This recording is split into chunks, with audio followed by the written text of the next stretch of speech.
Ողջույն, բայգալուստ հայկական խոհանոց։ Եթե հայկական խոհանոցում եք, դա նշանակում է, որ կրկին համեղ բան եք պատրաստում։ Պատրաստում ենք տավարի և հավի մսով քաբաբ, նույնինքը նրբախորոված։ Տավարի և հավի մսով պատրաստվող այս նրբախորովածը ստացվում է շատ փափուկ, հյութալի և համեղ, իսկ թե ինչպիսի ախորժելի տեսք ունի, գնահատեք ինքներդ։ Եթե ցանկանում եք նման քաբաբներ ճաշակել, ապա պետք է սկսեք պատրաստել ֆարշը 1 օր առաջ, քանի որ պետք է թողնենք միսը մնա սառնարանում առնվազն 12 ժամ։ Եթե պատրաստեք այս բաղադրատոմսով, առաջին անգամից ձեզ մոտ էլ կստացվեն փափուկ հյութալի նրբախորովածներ։ Դե ինչ բարեկամներ, բաժանորդագրվեք, հավանեք տեսանյութը, ընկերների հետ կիսվեք այս համեղ բաղադրատոմսով և սկսենք պատրաստել։ 3 կիլոգրամ հավի բդիկները նախապես լավ լվանում ենք և դնում ենք փլավքամիջի մեջ, որպեսզի ավելորդ հեղուկը դուրս գա, այնուհետև միսը առանձնացնում ենք ոսկորներից։ Շատ կարևոր է տավարի և հավի միսը լավ լվանալուց հետո մոտ 1-1.5 ժամ թողնել փլավքամիջի մեջ, այլապես ֆարշը ջրիկ կստացվի։ Ես կադրից դուրս գրեթե ամբողջ միսը առանձնացրել եմ ոսկորից։ Հավի կաշին ևս չենք ավելացնում ֆարշի մեջ։ Եթե այնուամենայնիվ ցանկանում եք հավի կաշին ևս ավելացնել ֆարշի մեջ, այդ դեպքում հավի բդիկները խանձեք գազի վրա, որպեսզի ավելորդ մազմզուկներ չմնան։ Խանձելուց հետո չմոռանաք միսը պարտադիր լվանալ։ Ֆարշը պատրաստելու համար մեզ անհրաժեշտ է նաև 1 կիլոգրամ յուղոտ տավարի միս, որը նախապես լավ լվացել եմ և թողել եմ փլավքամիջի մեջ մոտ 1.5 ժամ։ Տավարի միսը մանր կտրատելուց հետո լցնում ենք հավի մսի վրա և այս ամենը դնում ենք սառնարան մոտ 2 ժամ կամ սառցախցիկ մոտ 10-15 րոպե, որպեսզի միսը հեշտ լինի անցկացնել մսաղացով։ Այսպիսի խոշոր կտորների ենք բաժանում 3 մեծ գլուխ սոխ, որը մոտ 400 գրամ է, և այս ամենը անց ենք անցնում մսաղացով։ Խառը հերթականությամբ տավարի միս, հավի միս, սոխ լցնում ենք մսաղացի մեջ և աղում ենք։ Բարեկամների մալիքում կա նաև հավի մսով և խոզի ճարպով պատրաստվող քաբաբի մեկ այլ բաղադրատոմս։ Եթե փորձել եք այդ պատրաստման տարբերակը, մեկնաբանությունների բաժնում կիսվեք ձեր կարծիքներով, թե ինչպես է ձեզ մոտ ստացվել։ Պատրաստման այդ տարբերակը ևս կթողնեմ մեկնաբանությունների բաժնում։ Անցեք հղումով և դիտեք տեսանյութը։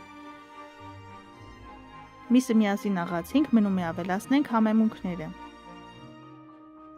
Ավելացնում ենք խոշոր աղ, կարմիր կծու պղպեղ, կարմիր քաղցր պղպեղ, ինչպես նաև սև պղպեղ։ Այս բաղադրատոմսի մեջ շատ կարևոր է, որ աղը լինի խոշոր տեսակի։ Այս ամենը մի լավ խառնում ենք և ավելացնում ենք ֆարշի վրա։ Օգտագործվող համեմունքների ճշգրիտ չափաբաժինը ինչպես միշտ կգտնեք բաղադրատոմսի մեջ, որը գրում եմ տեսանյութի ներքևում։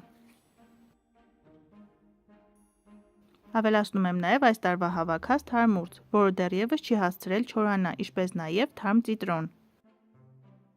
Չնայած որ ձեռքի տակ ունեմ չորացրած ուրձ և ծիտրոն, այս անգամ որոշեցի ավելացնել թարմ կանաչիներ։ Դուք կարող եք ավելացնել չորացրած կանաչիներ։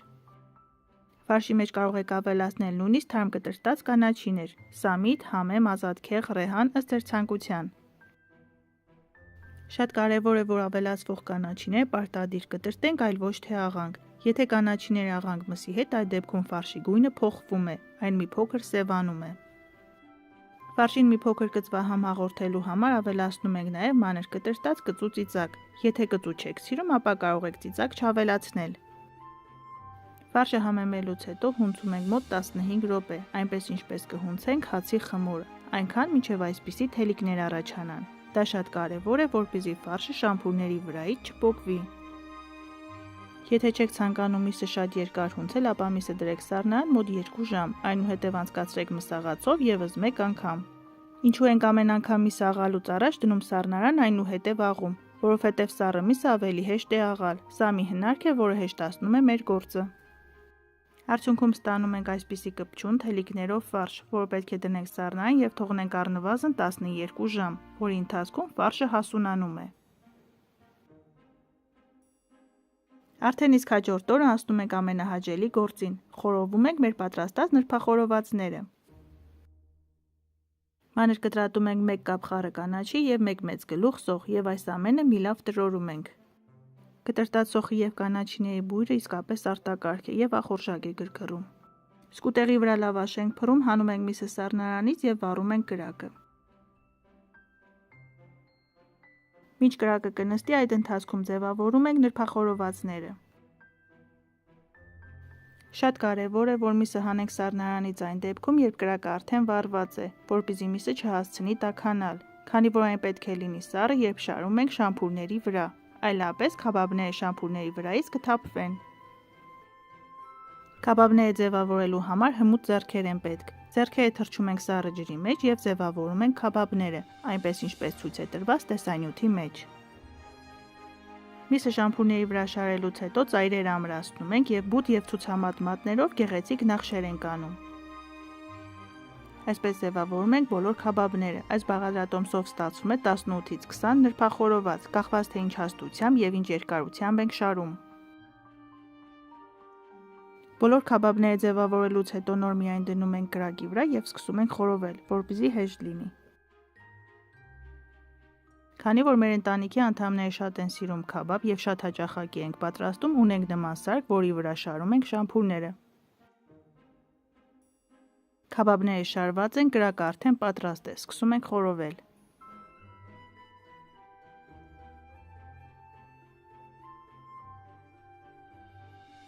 Կրակի վրա դնելուց հետո չենք թողնում քաբաբները մի կողմից կարմրեն, այնուհետև շրջենք։ Շամփուրները կրակի վրա դնելուց հետո անմիջապես սկսում ենք մի ծայրից շամփուրները շրջելով հասնել մյուս ծայրը։ Այսպես քաբաբները պտտեցնում ենք այնքան, մինչև դրանք համաչափ կարմրեն։ Շատ ափսոս, որ տեսախցիկի միջոցով չեմ կարողանում մեր պատրաստած նրբախորովածների բույրը հաղորդել ձեզ, իսկապես շատ անուշ բույր է տարածվել շրջակայքում։ Գեղեցիկ և համաչափ կարմրելուց հետո հանում ենք քաբաբները շամփուրներից և վրան ավելացնում ենք կտրտած կանաչի և սոխ և անուշ ենք անում։ Դե ինչ բարեկամներ, այսօր էլ այսպիսի տավարի և հավի մսով պատրաստվող քաբաբի բաղադրատոմս։ Դուք էլ պատրաստեք այս տարբերակով, սնվեք առողջ և եղեք առողջ։ Ցտեսություն, կհանդիպենք հաջորդ տեսանյութերում։